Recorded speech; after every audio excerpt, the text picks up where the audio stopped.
Hi, I'm Neil deGrasse Tyson, your host of Nova Science Now, where this season we're asking 6 big questions. On this episode, what is the next big thing? Hello. They can be cute. Simon, can you hear me? Loud and clear. Friendly. Chat, let's chat. And even convenient. Robots have a lot of potential to enhance somebody's life.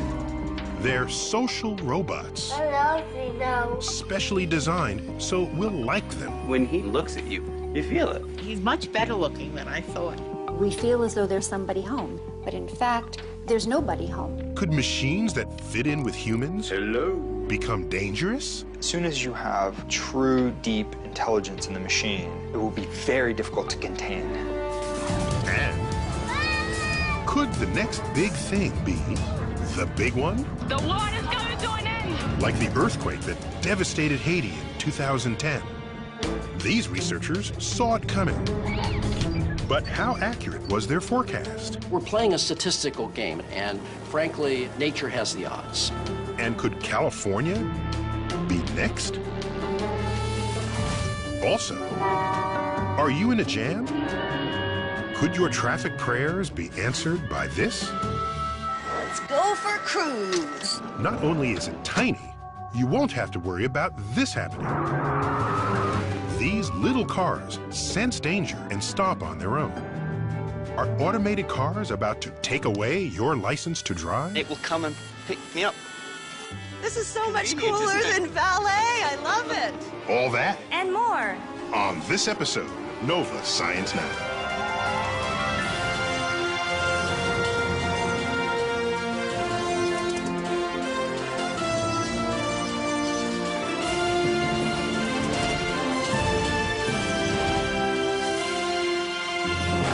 When we imagine the future and high-tech solutions to all our problems, one of the first things that comes to mind is the robot. A computer-driven machine that tirelessly fulfills our every need. But some engineers imagine a day when robots will be much more than our assistants. Hey, Neil. What are you doing? I'm going to work. Oh. They'll also be our friends. Correspondent Chad Cohen found some robots being built not just to work for us, but to care about our feelings and make us care about them. Hey, Neil. Don't forget your briefcase. Thank you. Bye. For me, this is the ultimate in robots. C-3PO, the loyal protocol droid in Star Wars. R2-D2 may tug at our heartstrings, but a robot that looks and acts human and can perform our tasks... Now, don't you forget this. That's something. And today, a revolution is booting up around the world to build robots just like him. Engineers, scientists, even artists are developing robots to take over what have forever been uniquely human tasks. Like Herb, the robot butler, Snackbot, I have your order here. the android delivery boy, and Nannybot, the robot babysitter. In Japan, where the aging population is growing faster than in any other country, researchers are developing robots to care for the elderly. Robots like these seem destined to become part of everyday life, if we can make them act less like machines and more like us. Hello. Simon, can you hear me? Loud and clear. Can you hear me? Here at the Georgia Institute of Technology, roboticist Andrea Tomas and her graduate students Simon, take this. are striving to create a kinder, gentler-looking robot. One with a touch of grace Let me take a closer look. and a face that's easy to love. We wanted the robot to have a friendly, childlike look so that people are not afraid to interact with it. Thank you. One of the things that robots can do is give social cues of what their intent is. So a humanoid robot looking over where it's about to reach, that gives a person a good feeling that they know what the robot is going to do. Yes, Simon, that's correct. You have learned the task. If we are comfortable with Simon, the theory goes, it will be easier to welcome and incorporate him into our lives. That was fun. Roboticist David Hansen agrees. But he's not just making robots that look and act friendly. At his home/laboratory outside of Dallas, he's humanizing machines on a whole new level. Whoa. So, I'd like to introduce you to Phil. That is just... Hello, Philip. Hi, nice to see you. That is so bizarre. This is Philip K. Dick. Well, actually, it's a robot David fashioned after his favorite sci-fi author. Dick, who died in 1982, wrote the story that inspired the cult classic, Blade Runner, in which robots and humans are indistinguishable. This resurrected Philip isn't quite there yet. All he can do is move his head. His brain, a mesh of wires, connected to a computer. Hi, Philip. My name is Chad. Hello, Chad. Let's chat. I live in Washington, D.C. I have 2 kids. So.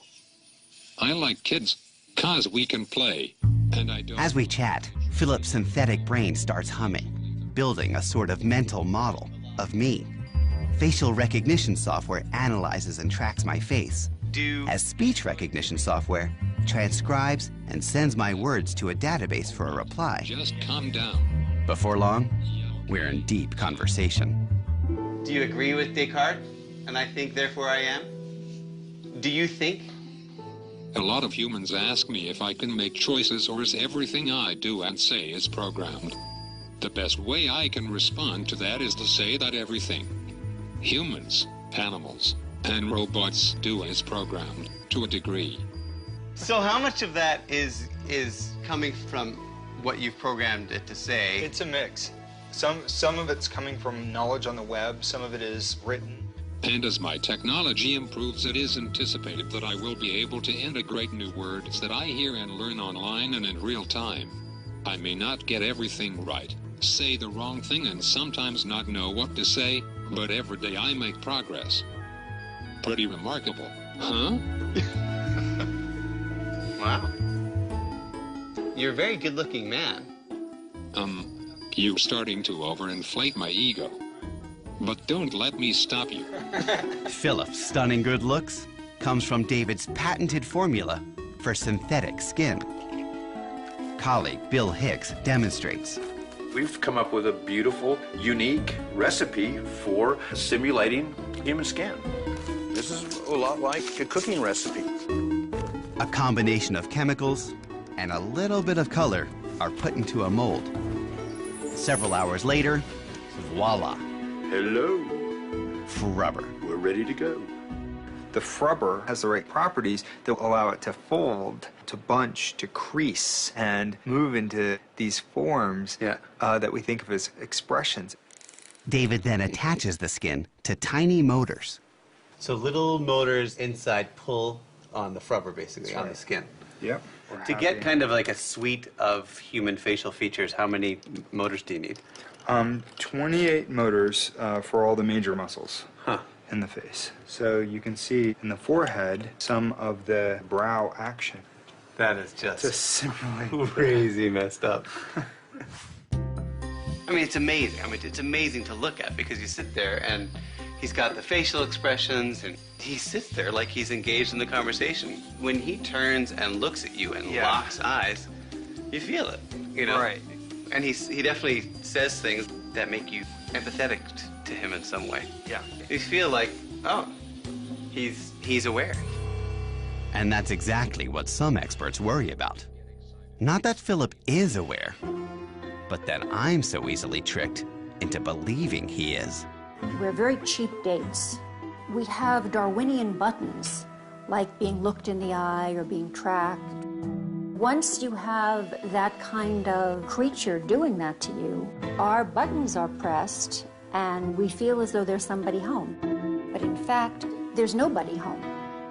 Already, between internet chats and texting, we're constantly interacting with technology. Robots could take this trend one giant step further as they start doing jobs that have always been considered intrinsically human. I mean, if you give a nanny bot, a babysitting robot to your child. Now, how are you going to explain why you couldn't find a person? Not enough people on the globe. We've decided to do a robot. Or to your mother. Not enough people, certainly not me, certainly not a robot. I don't buy the idea that we're developing robots so we don't have to take care of our own. I think that there will be unpredictable consequences, not all positive, but for the most part, what we are developing could be very positive. Back at Georgia Tech, researchers Wendy Rogers and Charles Kemp couldn't agree more. They're testing robots where they think they'll be needed most, with the older generation. Instead of having to worry about what time it is and should I be taking medicine, imagine if the robot were just to come up to you and say, here, you just need to take this. Thank you. That's quite impressive. Could you imagine having a robot like this in your home? And if so, what kind of tasks would you want it to do for you? Oh, I like the Jetson. I wanted to vacuum and answer the phone and answer the door and do all that futuristic stuff. Come and clean my house anytime it wants. Love teaching to iron. And in fact, he's much better looking than I thought he'd be. I have a friend who is looking for a dancing partner. Seriously. Well, Can he come to a party? My problem with sociable robots is that we begin to think about the sociable and lose track of the robots. We're setting ourselves up for disappointment because these robots will disappoint us if we are looking for human connection. Do we want to make them in such a way that we're going to love them because they will be pretending to love us? David fears if we don't humanize robots by bringing them into the human family, we face a frightening future. Think Terminator, a world in which killer robots turn on their creators and set out to destroy us. Hasta la vista, baby. Do you think robots will take over the world? Geez, dude. You all got the big questions cooking today. But you're my friend, and I'll remember my friends, and I will be good to you. So don't worry. Even if I evolve into Terminator, I'll still be nice to you. I'll keep you warm and safe in my people's zoo, where I can watch you for old time's sake. I'm comforted. I'm very comforted now. I'm going to be part of his people's zoo.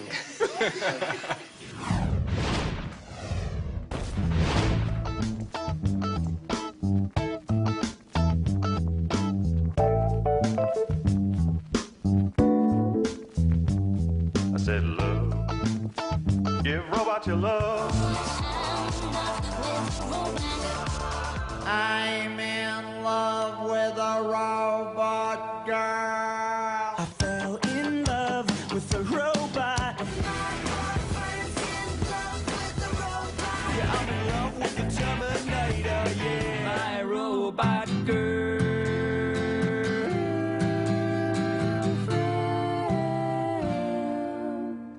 Nova Science Now presents Robot Love. Original hits.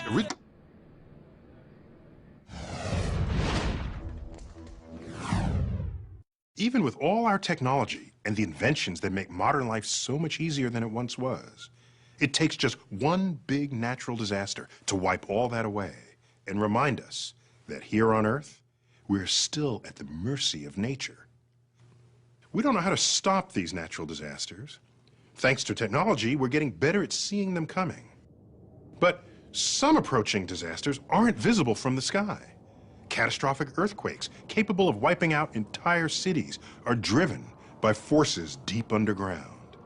If only we could peer beneath the surface and see what's coming.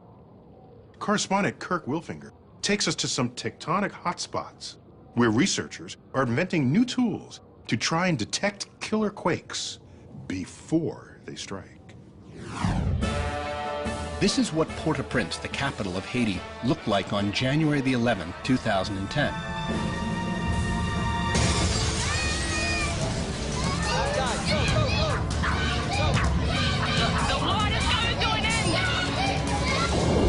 And And this was the same city 24 hours later. Everybody was calling Jesus, Jesus, Jesus. The city was flattened by a massive earthquake measuring 7.0. More than 230,000 people died. 250,000 buildings were reduced to rubble. The Haiti earthquake of January 12th is the 5th largest killing earthquake in history. But it was not unexpected. There was a police station there. You can't see anything, and that's because there's nothing left. But almost 2 years before the quake, geophysicist Eric Calais saw this coming. Along with his colleagues at the Haitian Bureau of Mines, they actually forecast this earthquake with amazing accuracy. With the University of Purdue, we calculate the magnitude of the earthquake, and we have found 7.2.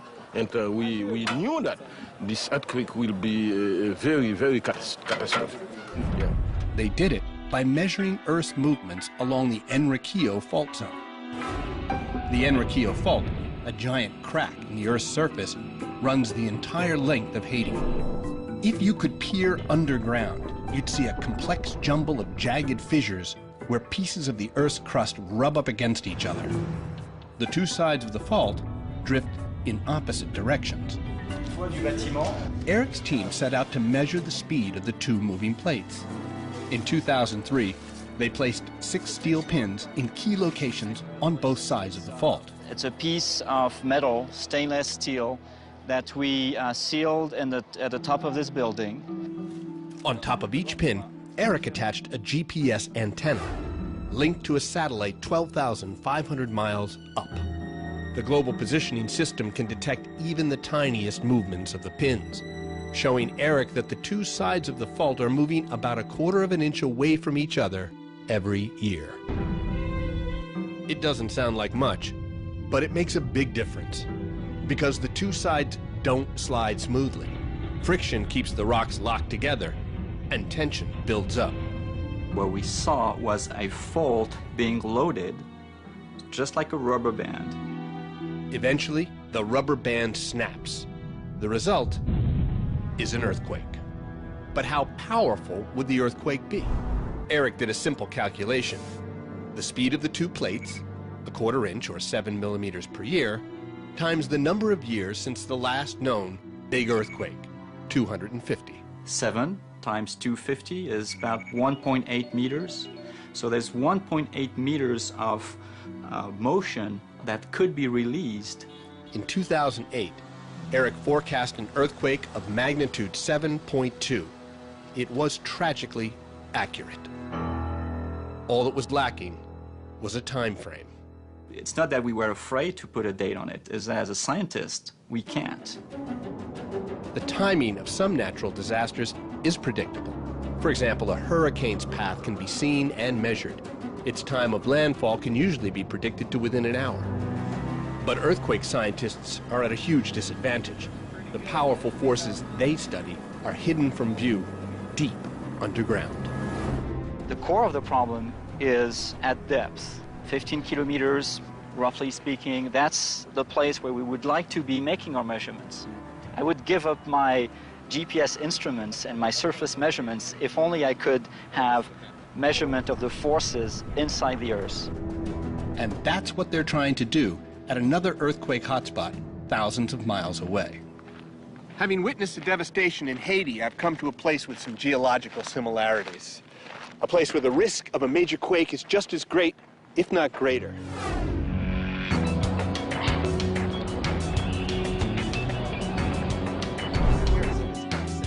In California, Ernie Major and his team are placing instruments deep inside the Earth, where the seismic forces that cause earthquakes are born. And we have a seismic source, and then we have a seismic receiver. Source and a receiver. A source and a receiver. The tubes are placed in holes dug deep into the rock, 3,000 feet deep. Now, why 3,000 feet? Well, that's as deep as we can get. Imagine trying to see 3,000 feet, a half a mile underground. That's 9 of the towers behind me stacked one on top of the other, drilled into solid rock. So, all right, hear that little pop, pop, pop, pop, pop. So that's vibration goes out through the Earth, and this oscilloscope here. Oh, yeah. Is is measuring the signal. In 2005 and 2006, while measuring stress along California's San Andreas Fault, Ernie's team got a reading that caught them by surprise. The audio pulses suddenly began to speed up. This happened just before a magnitude 3 earthquake. The change started about 10 hours beforehand. This could be something people have sought for centuries. An earthquake warning sign, a way to predict when an earthquake is about to happen. So, have you been able to be consistent with this? But we hope to replicate this over the next year or so. We might be on the path for prediction. We don't know that yet. Earthquake prediction, to some extent, is the holy grail of the whole field. And nowhere are they searching harder for the Holy Grail than here in California. It's riddled with active geological faults, the most infamous being the San Andreas, which runs the length of the state and is one of the most studied faults in the world. Tom Jordan coordinates 600 scientists to produce an incredibly detailed, comprehensive earthquake forecast for California that maps out which communities are most at risk. It uses the historical information, it uses our mapping of faults, our understanding of the physics of earthquakes to estimate how frequently earthquakes will occur in California, where they're going to occur, how big they're going to be, and something about, the probabilities in a given time period. The result of all that research is this animated computer simulation. It shows in graphic and terrifying detail how tremors would spread from a rupture on the San Andreas Fault and move across Southern California. The earthquake has just begun down here on the southern end of the fault and is propagating up the fault at about 6,000 miles per hour. Notice how it turns and goes into the Los Angeles region. This is an area that's filled with very soft sediments, and it conducts the energy very well. The simulation shows which neighborhoods are most at risk. I'm standing here in the Hollywood Hills, just above the city of Los Angeles. In that simulated earthquake, there would be a shock wave that would go right by where I'm standing, and it would shake for about 20 seconds. That'd be bad. But because I'm standing on bedrock, I'm probably okay. About 80 seconds after the event began, the strong shaking begins in Los Angeles. Below the hills, the flatlands will be hit hardest. This whole area sits on sediment, and there'll be an aftershake that lasts for several minutes. And that's where the damage will come. And as you can see, there's a lot here to be damaged. The 30-year forecast gives a 94% probability of California being hit by a quake as big as the one that hit Port-au-Prince. We just have to be prepared for that inevitability. And it is inevitable. It is inevitable. It is going to happen. Now, when it happens, we cannot say. We're still looking for the Holy Grail, predicting the exact timing of an earthquake, but our ability to forecast their size and location is already good and getting better. Armed with these long-term forecasts, people in earthquake-prone areas can take steps to prepare for the inevitable. The next big one. Are you going to take your chances and hope you luck out, or do you invest for the worst?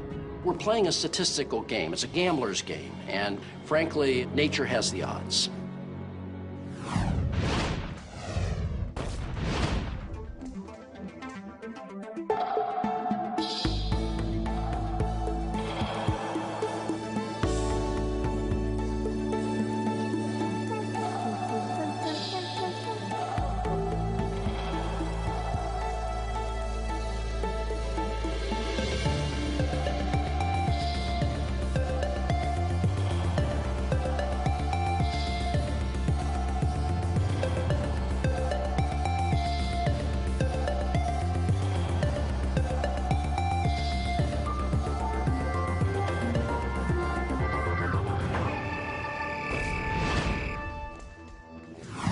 We all know it's dangerous to drive and do other stuff at the same time.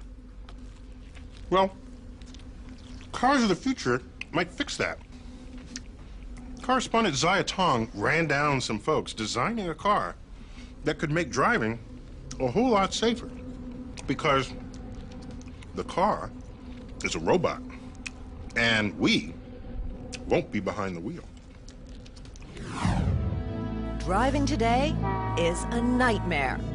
From texting drivers to horrific traffic jams, the car, once our biggest convenience, is creating some of our biggest problems. Today, you see gridlock in a lot of major cities around the world. In Asia and Europe, traffic is moving at about 5 to 10 miles an hour, and people are stressed out. But what if you could redesign a car in a way that could do away with all that stress and gridlock? Auto engineers have come up with an idea embodied in this, a revolutionary new vehicle called the ENVI. Now, when I typically picture a car, I think of like 4 wheels and a steering wheel, but what I'm looking at right now looks like it's more out of a video game. That's right. These vehicles are not cars in the traditional sense of the word. First of all, to get in, you pop the hood. Let's go for a cruise. Nice. You won't need to gas up ever again because these high-tech vehicles are electric-powered and can be charged in an ordinary outlet. No tailpipe and no toxic fumes.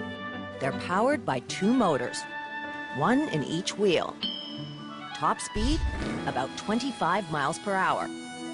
They weigh less than 1,000 pounds, a quarter of your average car. And when it comes to maneuverability, these tiny 2-seaters can turn on a dime. But there's one feature that makes these vehicles truly unique. So right now, you're just in auto drive mode, is that right? Yes. With the help of GPS, wireless, and sensing technology, the ENVI can be driven hands-free along a pre-programmed route. The idea is you just get in, tell the car where you want to go, and it'll take you there. They can even drive on their own. No human required. That is incredible. That looks like a ghost car, though, the way it's driving itself, right? You know, it's actually a bit spooky. Spooky or not, it can also do this. Ah, you're gonna crash! Stop by itself when something is in its path. The vehicles know each other's location and direction of movement and speed of movement. That's because sensors, equipped with vision and ultrasonic technology, give them the ability to sense objects around them. And a wireless network enables them to talk with one another, just like computers communicate through the internet. But instead of sending emails, they share their position and velocity. So right now, because this vehicle talked to the other vehicle, the other ENVI, it saw Right. us coming and it stopped. That's correct, yes. That's And great. So this would prevent accidents then? This would prevent accidents. And in theory, if cars never hit each other, they don't need to be designed like cars. You eliminate the airbags. You eliminate a huge plate of metal between you and the road. We do have seat belts in there for that inadvertent bump. Or let's say you fall asleep, so you don't fall out of the seat. For its debut, 3 design teams from around the world were invited to create their vision of the car of the future. The vehicle that was designed in Europe, you know, they have all the runways in Milano and Paris. That vehicle is called the Fashionista. It has a very expensive aura to it. The blue bubble I rode in was designed in Australia. It's called Cute and Friendly. And the black one that looks a bit like Darth Vader was designed in California. That one we called it Techno Geek. Not only can Fashionista, Cute and Friendly, and Techno Geek drive themselves, they can also pick you up. Well, the car of the future, like ENVI, you call the vehicle and it will come to you. I just press this button and it will come and pick me up. Because walking to a car is so 20th century. This is so much Convenient, cooler isn't it? than valet. I love it. Chris hopes these cars will dominate cities of the future and make gridlock a thing of the past. What I would like to see by the year 2030 is that people would still have that freedom of movement that an automobile gives them today. But these vehicles would be communicating with each other and sensing each other, and traffic would flow a lot more smoothly, and people would be able to relax in the vehicle. But what really gets me excited is the fact that this vehicle could provide accessibility for people who currently don't have access to an automobile. I'm thinking of people who are old, people who are very young, and people who are disabled. When will the ENVIs be roadworthy? It's hard to say. There are many technical hurdles still to overcome. In fact, this poor little ENVI ran out of steam right in the middle of our drive. And cars like this aren't equipped to drive on the highway alongside unpredictable humans. To be safe, the ENVIs will need roadways of their own, where cars, not people, are in control.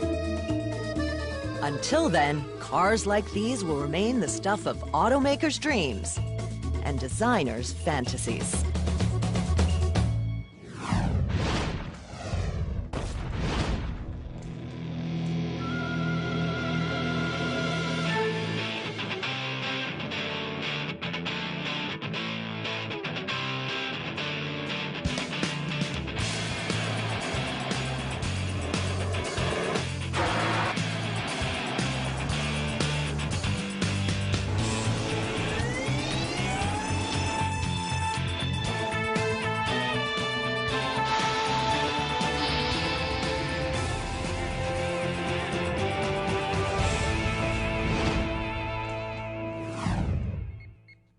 Dreams about the future are always filled with gadgets. Already, we've got plenty. Smartphones, computers, tablets, and at the rate we're going, we're sure to get more. But all these wonders of technology rely on a tricky commodity, electricity. And the truth is, the system that powers all this stuff is on its last legs. Free charge, battery. Recently, I met up with some people who are racing to reinvent the electrical lifeblood of our technological age, so that our visions for the future won't be left in the dark.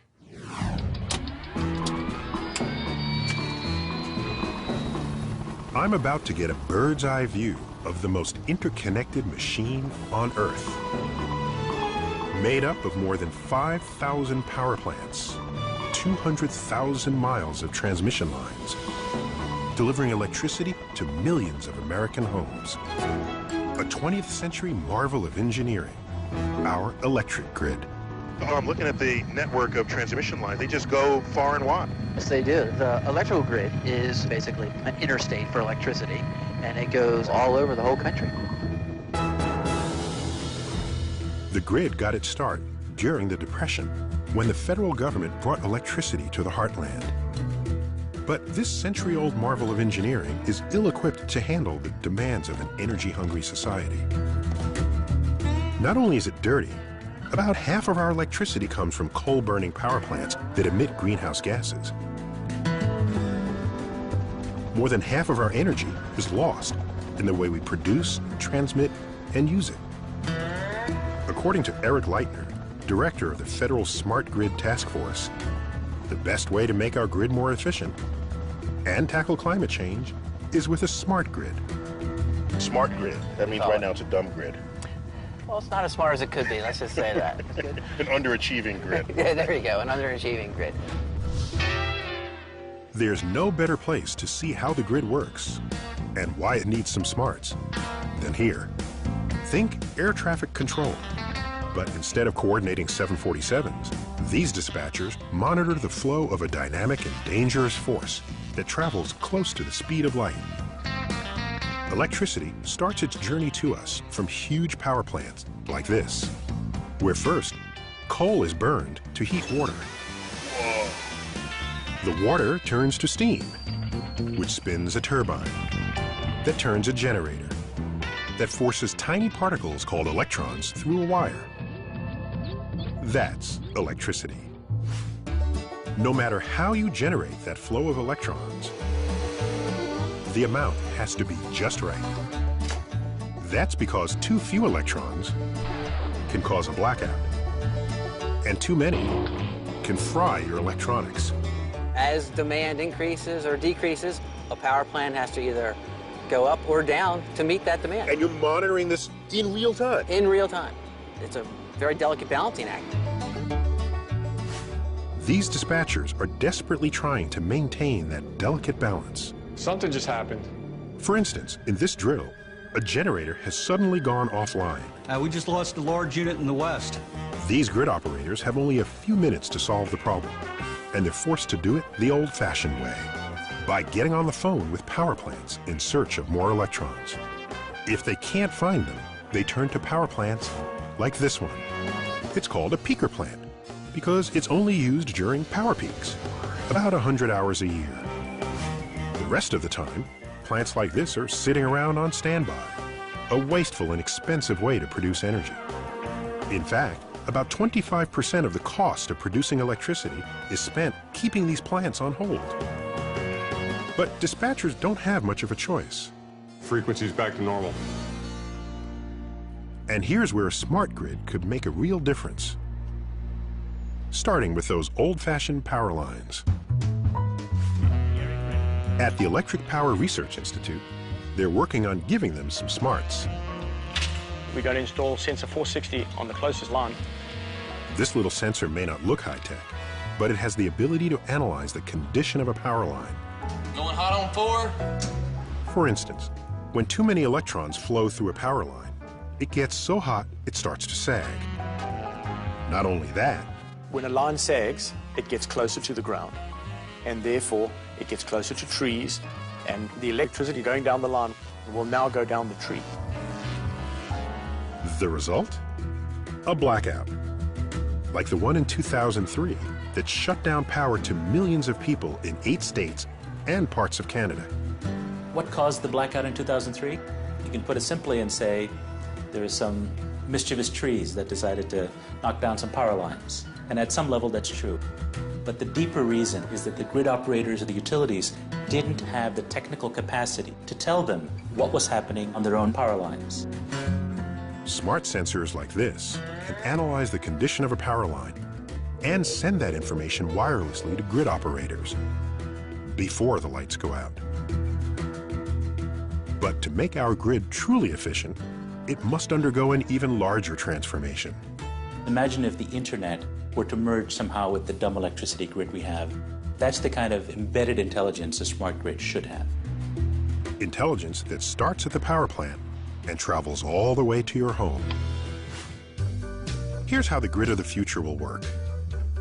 Your electric company is going to swap your old meter with a smart meter, equipped with wireless communication.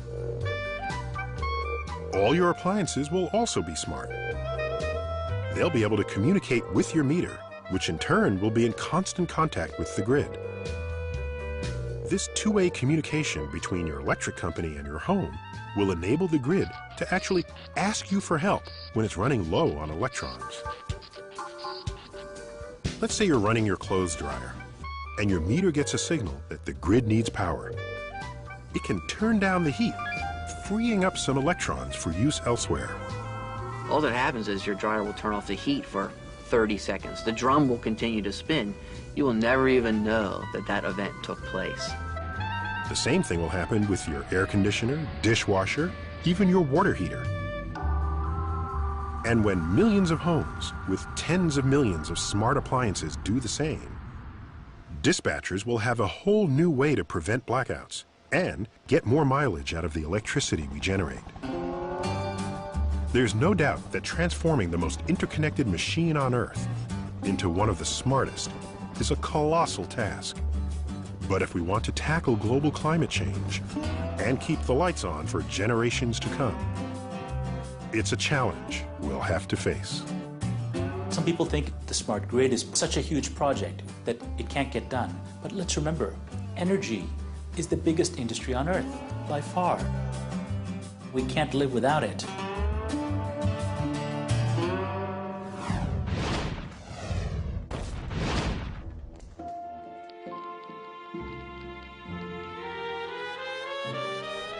Il primo esempio, e anche il più grande, di una rete intelligente si trova in Italia, dove l'85% delle case ha contatori intelligenti, la più alta percentuale al mondo. Con questo sistema si può controllare a distanza l'installazione della corrente, leggere i contatori e rilevare interruzioni del servizio. È veramente una grande svolta.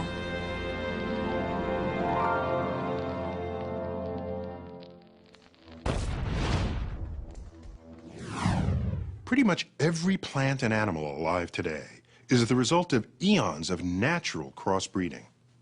We are, of course, the products of our parents, grandparents, and all our ancestors.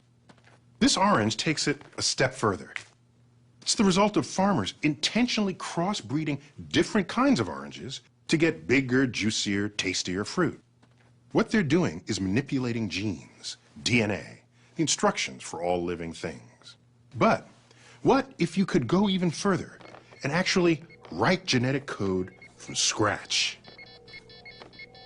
In this episode's profile, we meet one scientist who's trying to do just that. Custom design totally new forms of life that one day might save the world.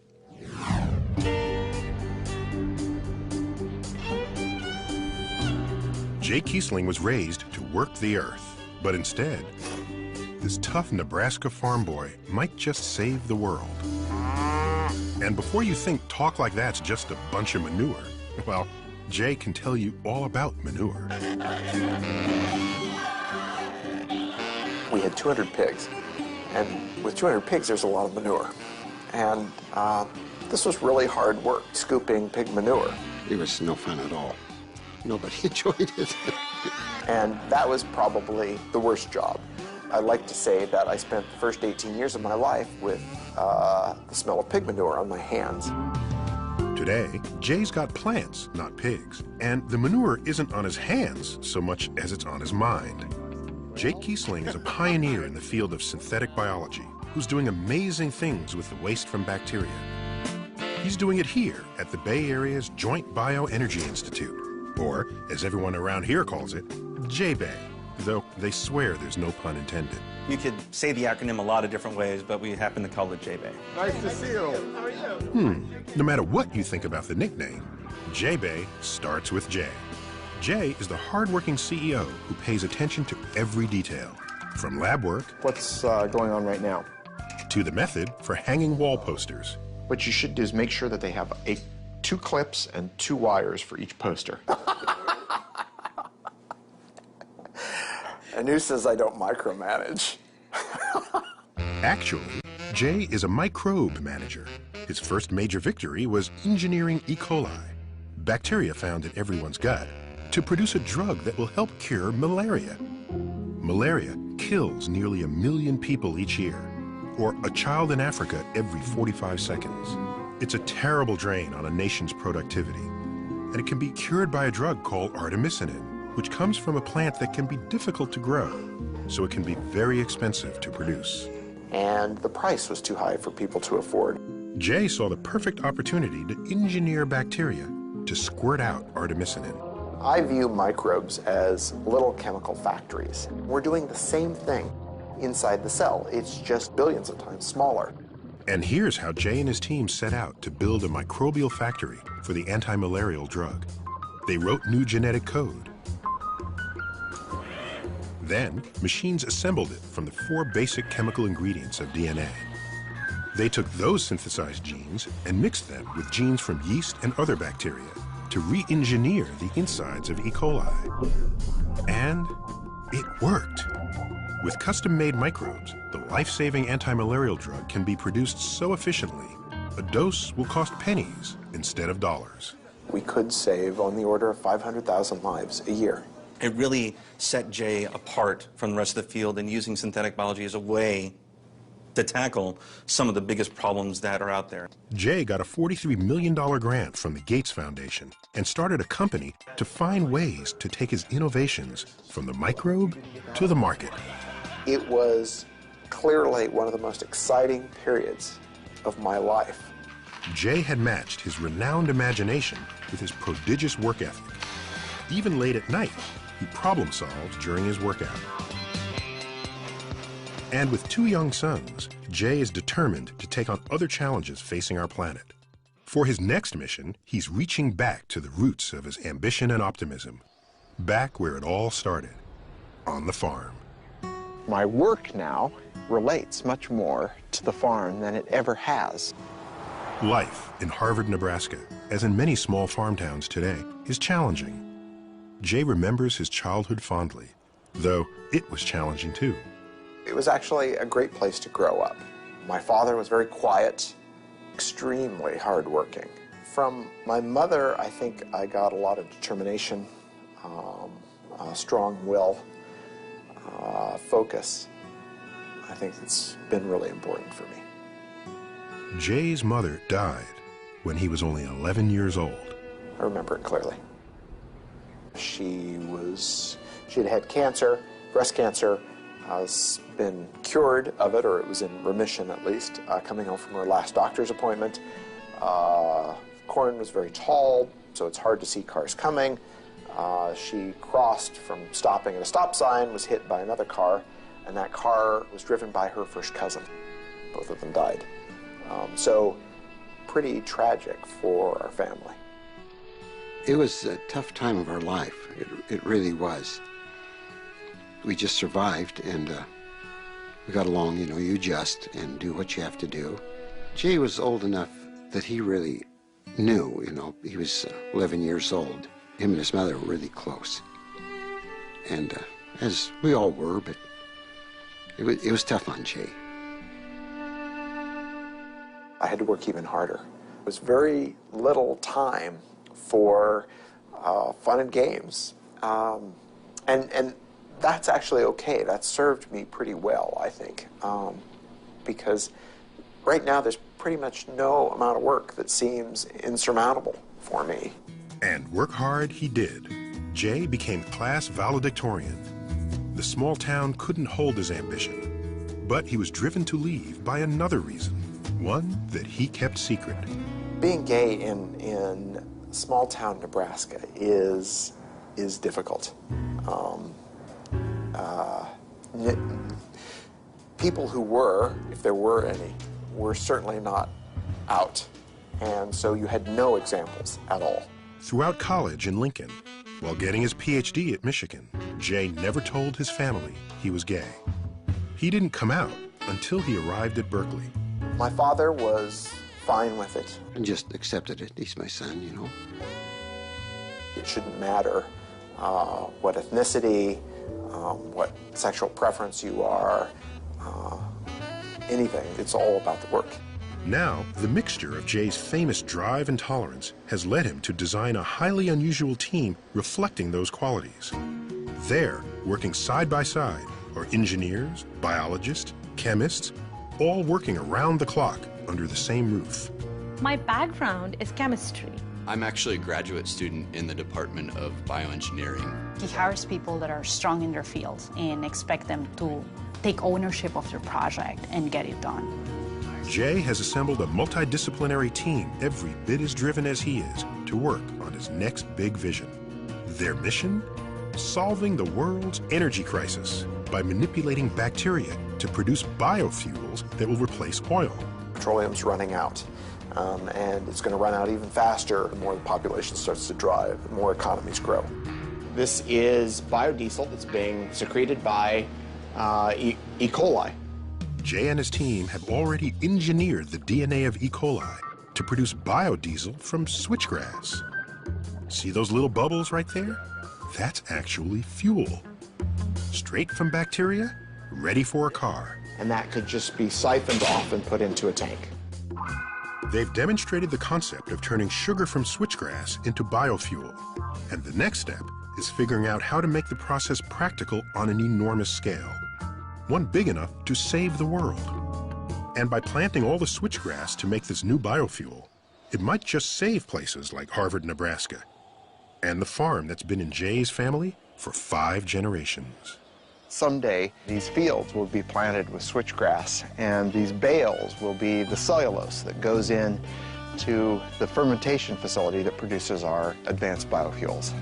Biofuels that will feed our cars, our planes, our factories. This is the future of energy for the U.S. What Jay's doing now could help us a great deal in the future. We could raise lots of acres of switchgrass. And he seems to be pretty positive about that. That's a good idea. We're trying to make the Midwest into the new Mideast. And from round these parts, that would definitely be the next big thing.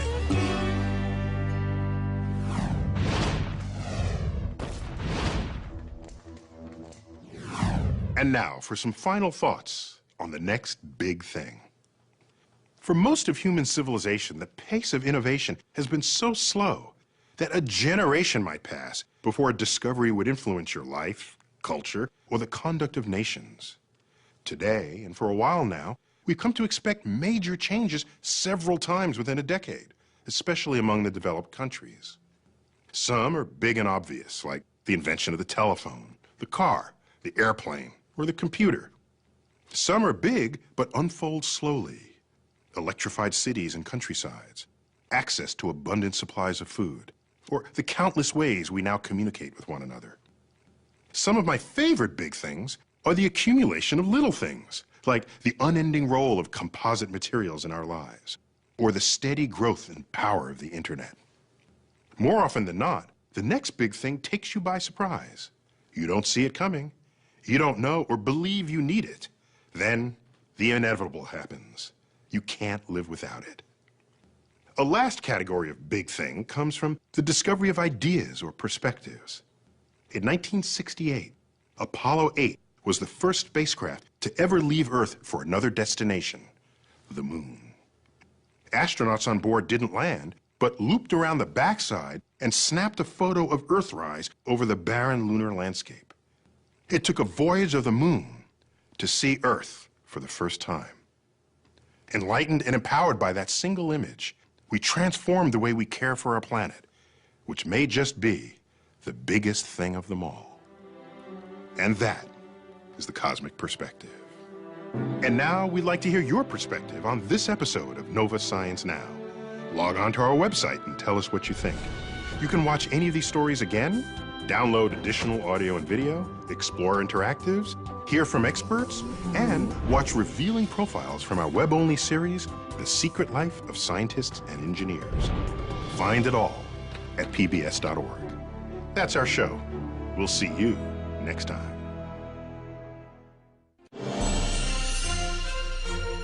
See a hidden side of science on NOVA's web-exclusive series, The Secret Life of Scientists and Engineers.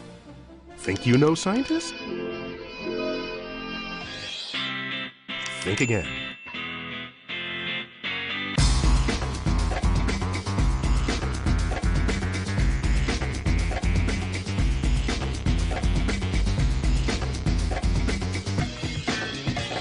NOVA's The Secret Life of Scientists and Engineers.